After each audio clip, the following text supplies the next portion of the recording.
Hello beautiful flowers and welcome to today's video. If you are new here, welcome. My name is Michaela. I am a cash stuffer and budgeter here on YouTube, and if you're a returning viewer or subscriber, welcome back. Thank you so much for your support. So today's video we are going to be working on planning my 1 month ahead fund. I want to get 1 month ahead on all of my bills and expenses. So we're gonna do that today. We're gonna go through every single item and see what we need to do to get 1 month ahead. So let's go ahead and dive right in.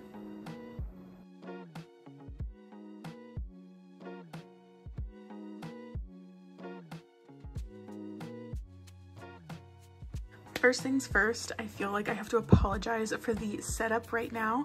I am in front of my new computer. I have 2 monitors and, you know, a little desktop, like the tower over to my right. I had to push my keyboard and my sound bar to the side.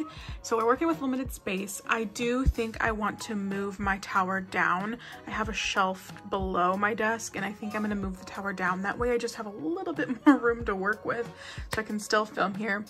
But so yeah, this is just kind of, I think this is going to be a temporary setup, but we shall see. So, first things first, I got a new budget book from Lily Budgets. I've been watching, Lily and I think started our budgeting journey here on YouTube around the same time. She was like one of the first new people I started watching when I started posting videos. I think she's just so great and I love her aesthetic and everything is just so perfect about her videos and the ASMR, and I have been eyeing her budget booklets, her pre-built ones, the undated ones, for a while, and she kept coming out with beautiful designs, and so I thought, you know what, I really need to get one of these to get my life together because I have been so disorganized. So this is a budget book from Lily Budgets, and each of these icons, and y'all, I was scared it wasn't gonna work with my really old iPad. This is a really old iPad Air 2, and I'm using the GoodNotes app. The GoodNotes app won't even update because this iPad is so old.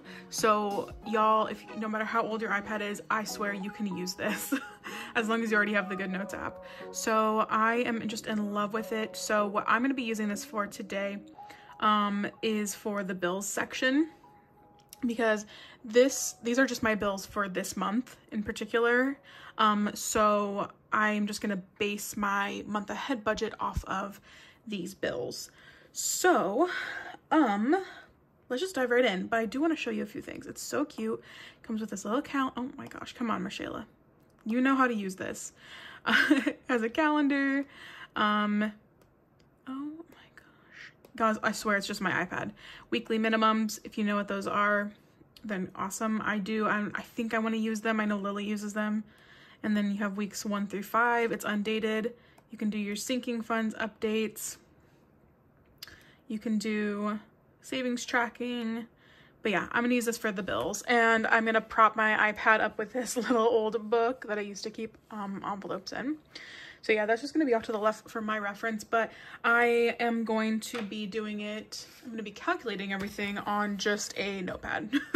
Yeah, because I'm doing it old school. I just feel like I can really dig in and understand my budget better when I do it on pen and paper. So really quickly, what is a month ahead fund? Well, a month ahead fund is pretty much what it sounds like. You get 1 month ahead on all of your monthly expenses. So you can, many people choose just do 1 month ahead, but I have seen 3 months ahead, 6 months ahead. I don't think I've seen anyone do 1 year ahead. That would be amazing. So I'm gonna just start small. I'm gonna do 1 month ahead. So I'm gonna write little 1 up there. Y'all, I hope the angle isn't too bad. Yeah, I'm still playing around with things. All right, so we are gonna start off with the biggest expense that I personally have every month, and that is my mortgage. So I'm just gonna do bills because we are gonna have different categories, but bills are, when people think of 1 month ahead on things, they always think bills. These are just set things that I have to pay every single month. So bills, I'm gonna first do my mortgage. And I am so sorry if the camera wiggles. like I said, work in progress. So our mortgage is a little less than $1,500, but I always round up. I always pay $1,500 every month.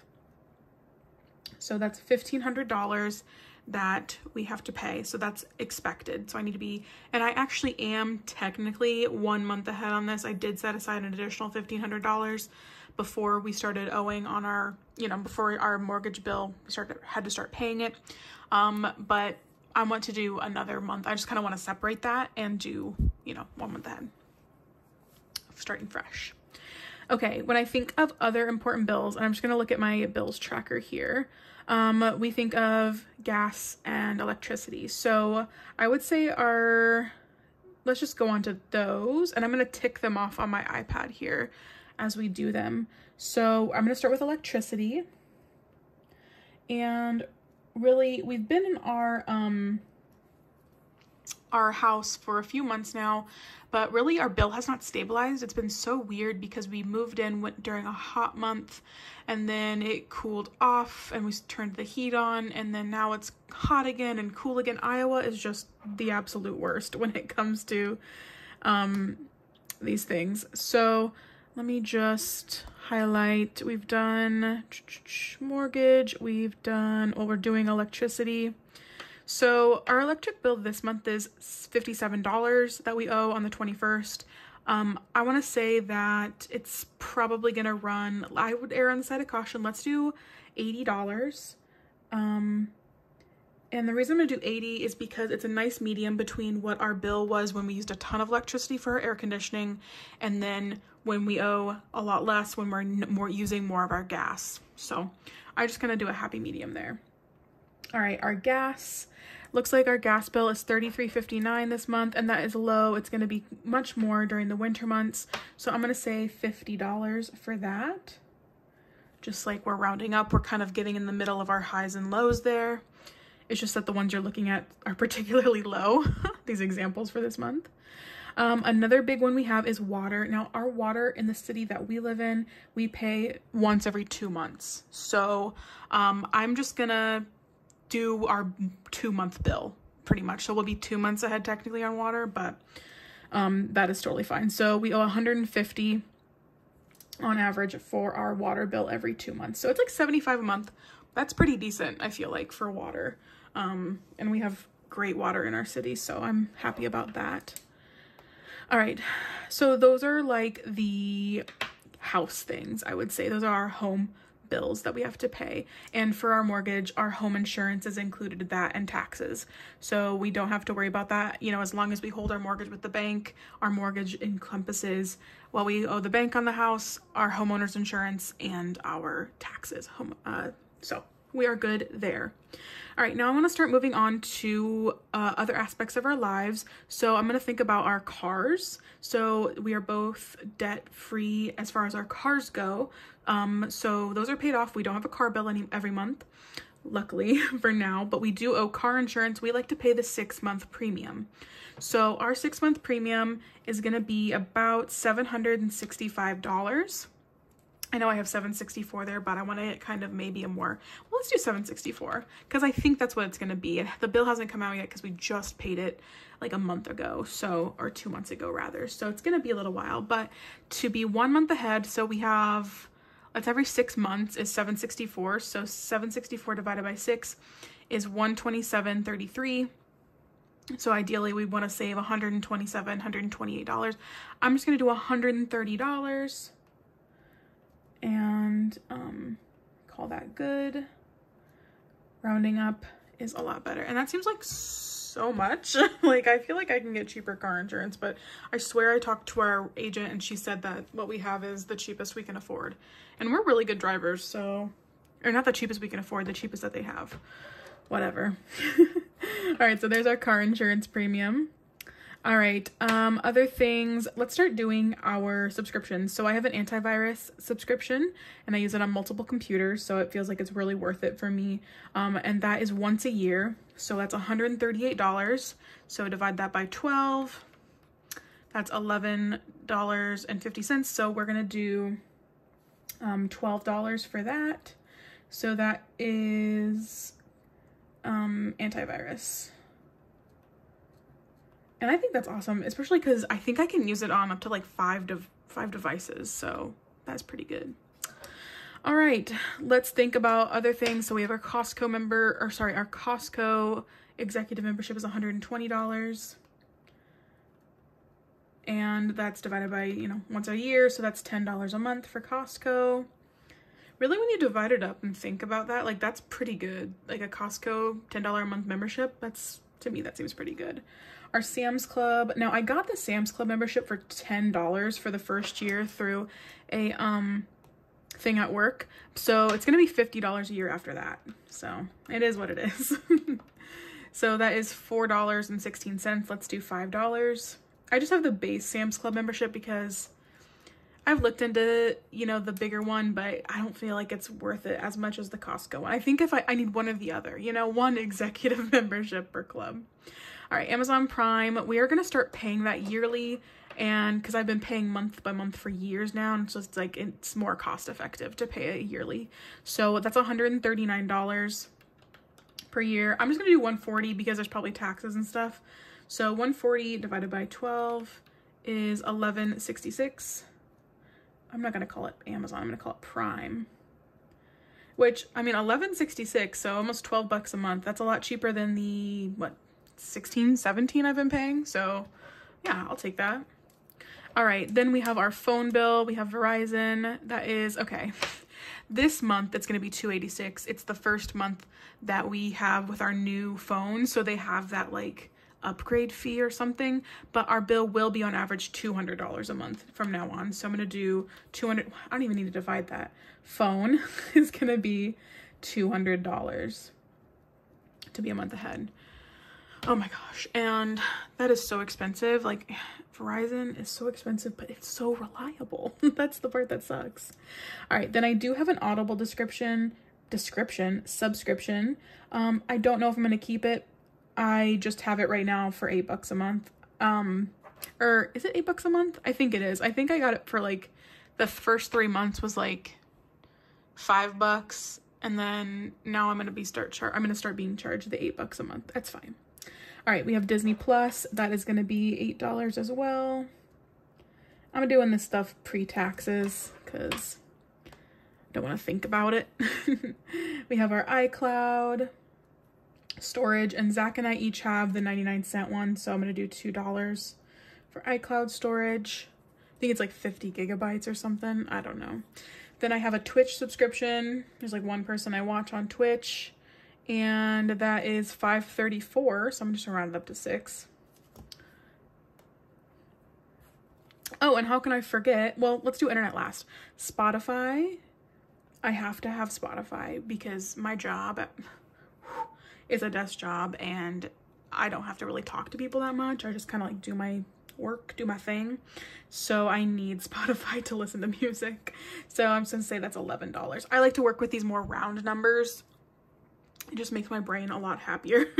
And then finally we have our internet, and we are locked in, I think, for 2 years, maybe 3 years at this rate. So it's $65.92, and I'm gonna do $66. All right, so I think that is all of our bills. I'm pretty sure that is all of our bills. So let's go ahead and total this all up. I'm sorry it looks off, but let's see what our bills are every single month. Oh, this is gonna be a nightmare.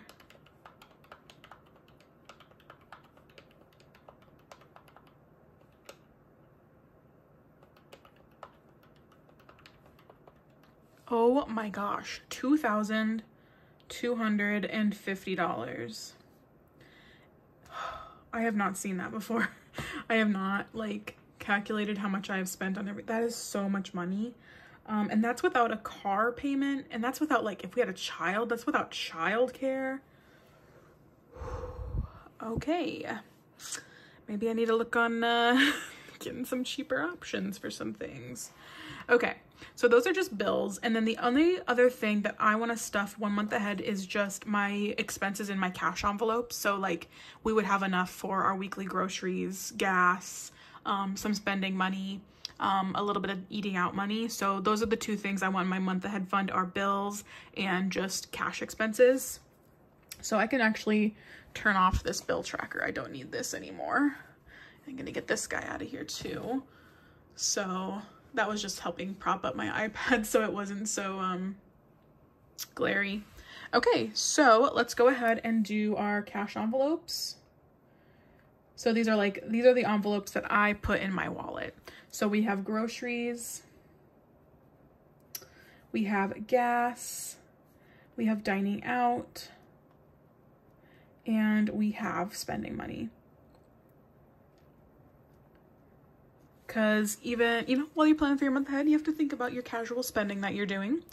So for groceries, I always budget $100 a month, but if I want to just kind of err on the side of caution, I think I want to do more like 120. Sorry, did I say per month? 100 per week is what I normally set aside.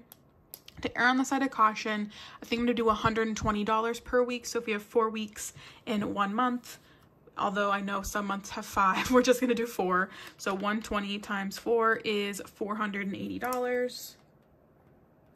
So I want $480 set aside for groceries for a month. For just the two of us, that sounds about right. All right, gas. So gas is just so tricky. Zach is not driving as much anymore because we live in the town that he works now, and I'm driving so much more because we live the town over from where I work now. So I want to say I fill up once a week. Zach fills up once every 2 weeks. So if it takes, in gas, the price fluctuates so much.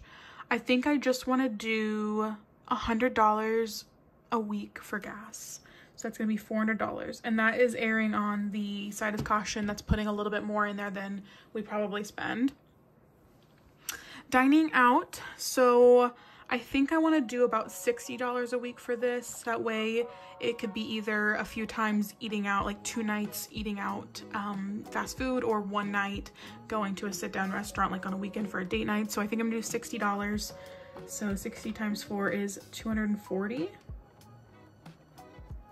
And then finally, spending money. Zach and I have always worked with $20 a week just for cash, just to spend on whatever that we don't have to make excuses for. So $20 a week for both of us is $80 each, and 80 times 2 is $160. So let's go ahead and total this up. So that is $1,280. Okay.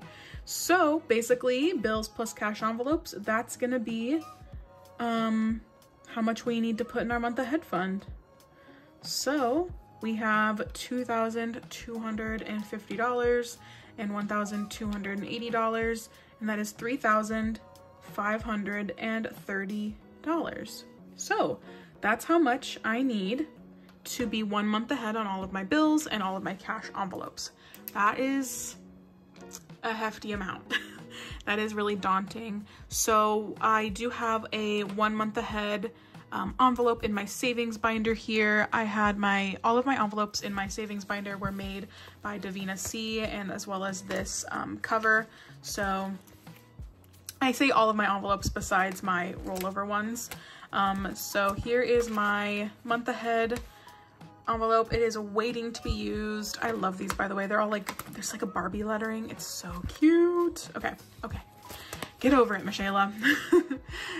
So yeah, I am going to be probably getting a tracker for it and dividing this, $3,530 by something, so I stuff a consistent amount every week when I'm doing my paycheck stuffing. So yeah, that is all I have for you today. I hope you found this useful. I hope you consider, if you don't already, starting a 1 month ahead fund to do so. And I encourage you to follow along as we get closer and closer to this goal. Hopefully we'll do, of course, check-ins in my weekly cash stuffing. So yeah, that is all I have for you today. I hope you have a beautiful rest of your day. Hit subscribe if you haven't already, and I will see you in the next one. Bye-bye.